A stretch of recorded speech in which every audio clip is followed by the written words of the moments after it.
Back to prime time debate. Karthik గారు, చూస్తున్నాం మొత్తంగా రెండు జాతీయ పార్టీలు కలిసి ఒక ప్రాంతీయ పార్టీ ఉనికిని ప్రశ్నార్థకం చేస్తున్న పరిస్థితి, ఆ ప్రాంతీయ పార్టీని తొక్కి పడుతున్నారు అన్న విమర్శలు కూడా వినిపిస్తున్నాయి. ఏంటి లోపాయికారి ఒప్పందం మీతో జరిగిందా?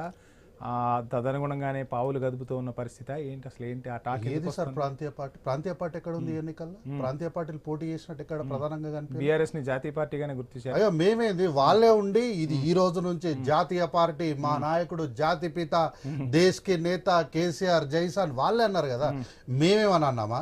అయ్యా మీరు తెలంగాణ ప్రాంతాల్లో ముందు మీరు ఫస్ట్ ఇచ్చిన నిదానానికి కట్టుబడండి అంటే దాన్ని వదిలేసి మా సారు జాతిపిత, ఈ తెలంగాణ పిత అయిపోయింది, మా సారు జాతి పిత అన్నది వాళ్ళే కదా, దేశానికే పిత నాయకుడు అన్నది తెలంగాణకి జాతిపిత అన్నారు. ఏం లేదు సార్, మీరు కావాలంటే నాకు 5 నిమిషాలు టైం ఇవ్వండి. ఆర్మూర్ మాజీ శాసనసభ్యులు దేశానికే నేత, దేశానికే నేత మా నాయకుడని, దేశానికి అంటే ఆల్ ఇండియా లెవెల్లో జాతిపిత అన్నటువంటి సందర్భాలు నేను వీడియోలు చూపిస్తాను మీకు. అయితే ముందుగా మరి బడే బాయ్ చోటే బాయ్ టాక్ కూడా గట్టిగా వినిపిస్తుంది మరి. అదే సార్, ముందుగా 5 సంవత్సరాలు ప్రజలు ఎన్నుకొని కార్పొరేటర్ చేసినందుకు 5 సంవత్సరాలు ప్రజలకు సేవలు అందించి, ఎనలేని సేవలు అందించి నిన్నటితో తన కాలాన్ని పూర్తి చేసుకున్నటువంటి అన్న శ్రవణన్న గారికి ప్రత్యేకంగా శుభాకాంక్షలు తెలియజేస్తున్నా. శ్రవణన్న మంచి నాయకుడు, frankly speaking leader in wrong party. ఆయన మంచి పార్టీలో ఉంటే ఇంకా మంచి భవిష్యత్తు ఉంటుంది. అన్న ముందుగా మీకు శుభాకాంక్షలు. మళ్ళీ శ్రవణ్ గారు మీ గురించి కార్తిక్ గారు మాట్లాడుతున్నారు, వినపడుతుందా కార్తిక్ గారి వాయిస్? శ్రవణన్న 5 సంవత్సరాలు కార్పొరేటర్ గా ప్రజలకు విపరీతమైనటువంటి సేవలు అందించి మీ పదవి కాలాన్ని నిన్నటితో ముగించినట్టున్నారు. మీకు ముందుగా శుభాకాంక్షలు అన్న. మళ్ళీ మీరు కార్పొరేటర్ ఎన్నిక కావాలి. మీరు మంచి ఫ్రాంక్లీ స్పీకింగ్ లీడర్, ఇంకా మంచి పార్టీలో ఉంటే తెలంగాణ రాష్ట్రంలో మీరు రాబోయే రోజుల్లో మంచి ఎమ్మెల్యే అవుతారు. మంచి లీడర్ మీరు, చాలా శ్రవణ్ గారిని ఆహ్వానించే ప్రయత్నం చేస్తున్నారు. మంచి లీడరు, ఎందుకంటే ప్రజల కోసం పనిచేసిన నాయకుడు. ఆయన డివిజన్ లో మంచి చెరువులను సుందరీకరణ చేసుకున్నటువంటి చిత్తశుద్ధి ఉన్న నాయకుడు. అయితే సార్, మొన్న జరిగినటువంటి ఎమ్మెల్యే ఎంపీ అయితే మొన్న జరిగినటువంటి ఎమ్మెల్యే ఎంపీ ఎలక్షన్స్ జరిగిన తర్వాత, ఈ పోరంతా ముగిసిన తర్వాత పెద్దలు మాజీ ముఖ్యమంత్రి అయినటువంటి కల్వకుంట్ల చంద్రశేఖరరావు గారు ప్రజాక్షేత్రంలో, ఎన్నికల క్షేత్రంలో నుంచి రేవంత్ రెడ్డి గారి poll and election management skills ముందు తాను తేలిపోయిన ఒప్పుకొని ఎన్నికల క్షేత్రంలో నుంచి పారిపోయినటువంటి సందర్భాన్ని ఈ రోజు ప్రత్యక్షంగా చెప్పలేదు కదా.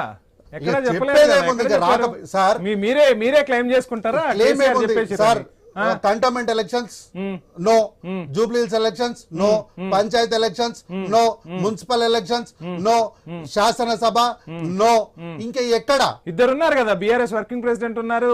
ఒక పని చేయమండి, వారిని లీడర్ ఆఫ్ అపోజిషన్ గా ఆ పదవిని వదులుకోమానండి. అప్పుడు వారి పేరు కూడా తీయం. As a leader of opposition పదవిని తన దగ్గర పెట్టుకున్నంత కాలము డెఫినెట్ గా ఈజ్ అకౌంటబుల్ టు ఈ రాష్ట్ర ప్రజలకు ఆయన జవాబుదారి. అది లేకపోతే మనం ఏం చేయలేం. అయితే సార్, ఈ రోజు శ్రవణన్న మాట్లాడుకుంటూ చాలా మంచిగా మాట్లాడుకుంటూ ఏదో నరేంద్ర మోడీ గారి దయాదాక్షల మీద ఇక్కడ రేవంత్ రెడ్డి గారు బ్రతుకుతున్నారు అన్నట్టు మాట్లాడు. పాపం సార్, బీజేపీ పార్టీ బానిసత్వానికి అలవాటు పడిపోయినటువంటి నాయకత్వము ఇక్కడ పూర్తిగా బలహీనమైనటువంటి నాయకత్వంలో ఉండడం వల్లనే శ్రవణన్ ఇట్లాంటి మాటలు అందుకే నేను ఏమంటున్నా, frankly speaking leader in wrong party అని అందుకే అన్నా. సార్, ఇక్కడ మున్సిపల్ శాఖ ఎన్నికలు జరుగుతున్నప్పుడు తెలంగాణ రాష్ట్రమే ఉండొద్దని నిరాహార దీక్ష ఆయన దగ్గరికి వెళ్ళి మీరు కాళ్ళు పట్టుకొని బతిమలాడుకున్నారు.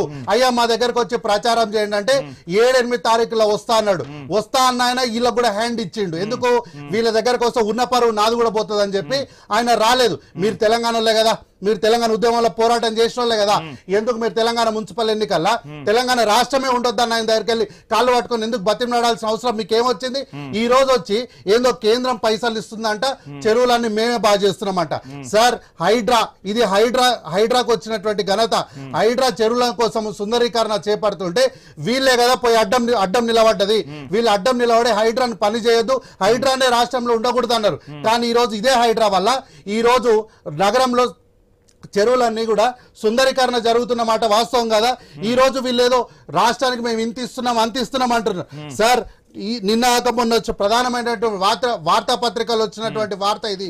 ఎవరైనా సార్ కేంద్ర వాణిజ్య మంత్రిత్వ శాఖలో అదనపు కార్యదర్శిగా పనిచేసినటువంటి అజయ్ శ్రీవాస్తవ్ ఈయన దీనికి ఈ పేపర్కి ఒక ఇంటర్వ్యూ ఇచ్చుకుంటూ వారు చాలా విషయాల్ని కూలంకషంగా చెప్పారు.